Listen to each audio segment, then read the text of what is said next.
This is United for Biodiversity, the Alliance podcast, a platform that unites global voices in a call to action to protect our planet's rich biodiversity. Join us for critical insights and let's stand united for biodiversity.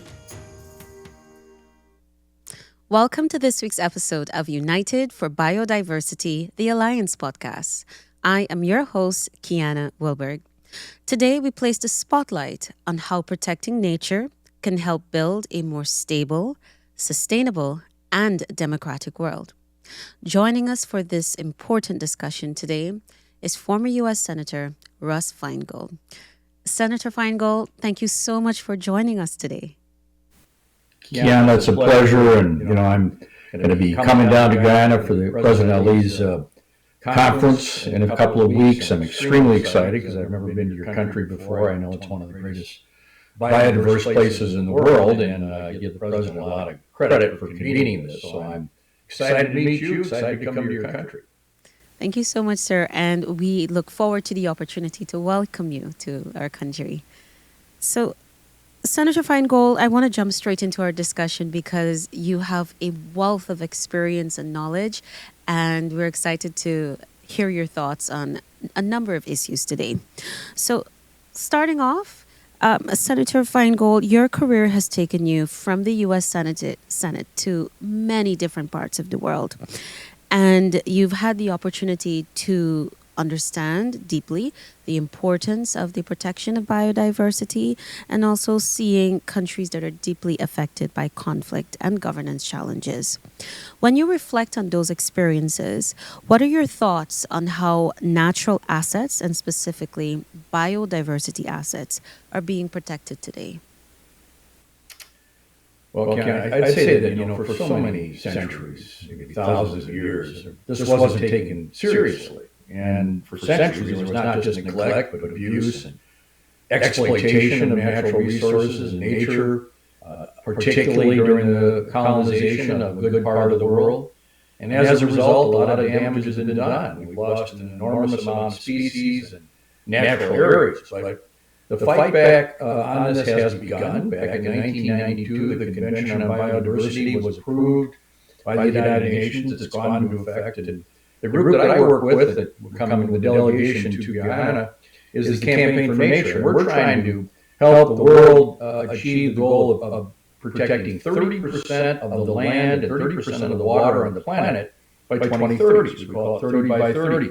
And we are also realizing that global South countries can't just pay for this stuff as if they have the money to do it. That the global North and financial institutions and philanthropies and others have to raise the money to make sure that we're actually able to pay for preserving areas and maintaining them, as I know you're concerned about in Guyana. So I see progress, but we need to do a lot more. Now, in many parts of the world, we see when forests or rivers dry up, tensions tend to rise. Why do you think this is so? What is the link between environmental damage and instability or conflict, so to speak? Happens all over the place. Most of my work in the Senate and under President Obama was in Africa, so I know the most about that. But I'll give you two examples of where what you just described has happened. One is Mali. Mali was one of the first countries that I ever visited in Africa. And it seemed like a very stable, calm, democratic country that was doing very well. But we also on that trip had a chance to fly to most people never get to, a place called Timbuktu. Everybody's heard of it, but no one's ever been there. Well, it turns out it was one of the greatest learning centers in the world, in the Islamic world for thousands of years. But the phenomenon of desertification, the desert swallowing up things as it expands and taking away arable land, led to a real problem. Not only threatening these ancient manuscripts was what happened years after I was there, is some of these extremist groups from Algeria, from other places in the region, Boko Haram, Al-Qaeda, they came in and realized these traditional communities could not withstand this kind of loss of resources. And so people were tempted to affiliate with them because they were beginning to feel that they did not have the help from nature that they needed to survive, that they relied on forever. The other example is Nigeria, which relates to the oil issue that your country is having a very interesting future now with regard to that. The exploitation in the oil area by huge international companies on the Niger River led to a scene I couldn't believe, which is that I went down on a Nigerian Navy ship and there were no birds. And all we could see were, flat flares from environmentally unsound flares from the oil production. And as a result, a lot of the native people there who had lived there forever, there was violence. They were angry and they were trying to stop this. So it creates serious violence and tension. And the good news for your country is you can learn from this. As you get into the oil era, you can avoid those mistakes and make sure that traditional and indigenous peoples and others are not left by the wayside. So those are two examples of where environmental damage definitely leads to instability or conflict. Thank you for those examples, Senator. Now, where nature is concerned, some believe that it can actually be a bridge, so to speak, between communities, bringing them closer together. Have you come across any examples where protecting the environment has actually helped to build peace? I can. And let me first of all say, I really think nature does bring people together, almost any person.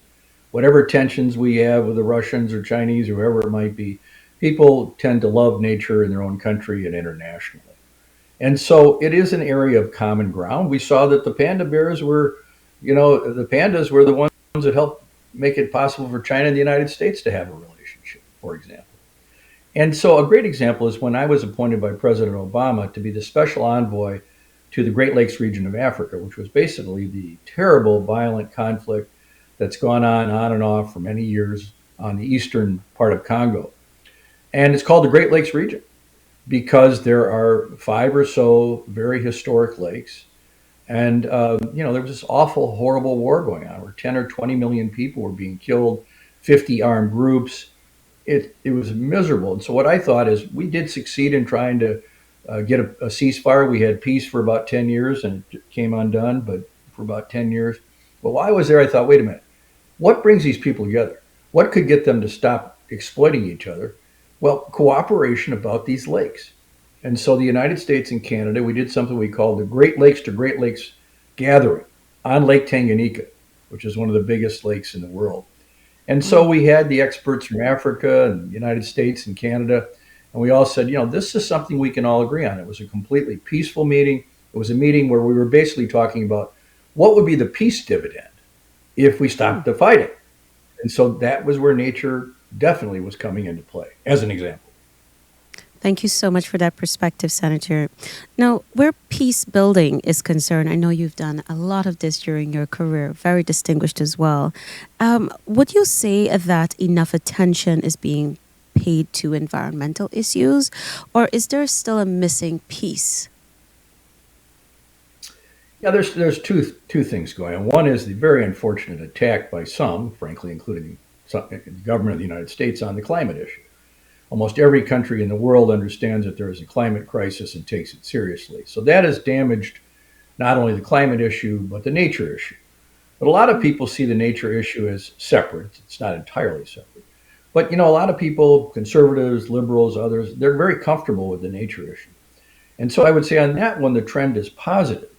And so my group that I work with, the Campaign for Nature, we are traveling all over the world and finding tremendous interest in this in terms of resolving conflicts. And I've already been this year to the United Arab Emirates, to Korea, to Singapore, to England, and all of these places where they regard creating the mechanisms to protect nature as important for overall stability, including ratifying something called the High Seas Treaty. Right now, there is no treaty that regulates the waters outside of a country's territorial waters. So your country would have certain rights to do things within a number of miles. But outside of that, 75% of the oceans aren't regulated at all. And so we've been working together and making great progress on getting the 60 countries to ratify that would bring that into effect. So there could be some kind of legal regime to protect that. And that's an important stability issue, too, because we don't want people having at each other out in the open seas as they try to mine or get valuable resources. Thank you, Senator Russ. Now, are there any legal tools or democratic safeguards that you believe every country should have in place if they do want to take the protection of biodiversity seriously? Definitely. It took the United States about 100 years to get to this, but in the late 19th century, under Lincoln and Teddy Roosevelt, we were able to create our national parks system, which is one of the most magnificent things in the world. From the Grand Canyon to Smoky Mountain to in the northern Wisconsin and the Boundary Waters, it's an absolutely magnificent way not only to preserve nature and to make sure that people are safe and the communities can live, but also it's wonderful from a tourism point of view. Now, you have to make sure the legal mechanisms are there to make that happen. And frankly, we're having some problems right now because there's two ways that can happen. One is if Congress approves a national park, so there's a legal mechanism that way. But also the presidents have been able to designate certain places as monuments, and those aren't really buildings always. They are places, natural places. And Presidents Obama, Biden, and others have designated these, but some of that protection has just been recently taken away, and a president can take those away. So I would say that a legal tool that would be important for any country like yours that has enormous biodiversity is making sure there's a strong ability to protect in order to do that. And you have to also have the resources available. You can't just say, okay, we're protecting this place over here. There's got to be some money to pay for it. Indeed. I remember I met with the lead forester in Rwanda a few years ago, and he said, well, we're going to designate this area. He said, but Senator, we don't have a forestry school. So we don't have a place where we can train people on how to, maintain a forest. That has to be part of it too. So having a, academic and practical way to train people to do that work is good work. It's important work. It should be well-paying work, and I would recommend it strongly for any country. Thank you so much, Senator Feingold. To close today's podcast session, Guyana, as you noted in your introduction, is preparing for the next pioneering chapter of its green leadership. And in so doing, it will host from July 23rd to the 25th, the Global Biodiversity Alliance Summit. Senator Feingold, what is your advice to leaders and citizens who will be attending this summit and they are interested in building a future that protects both people and planet?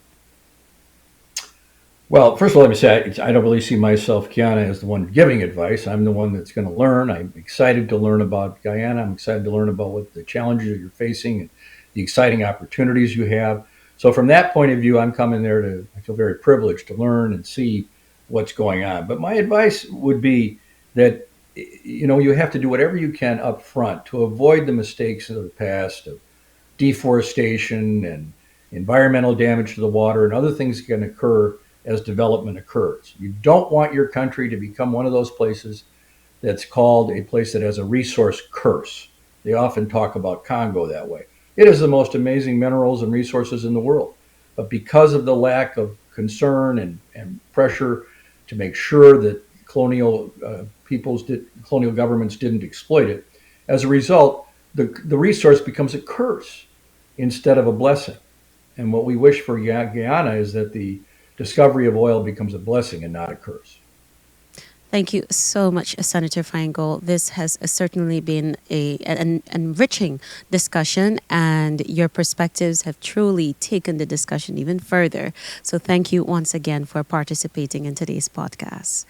To our audience as well, we thank you for your time and for being here with us. Please be sure to join us next week, same time, same place, as we bring you more insights from thought leaders here and around the world regarding the importance of protecting biodiversity. I'm Kiana Wilberg. See you next time. Thank you for listening to United for Biodiversity, the Alliance podcast.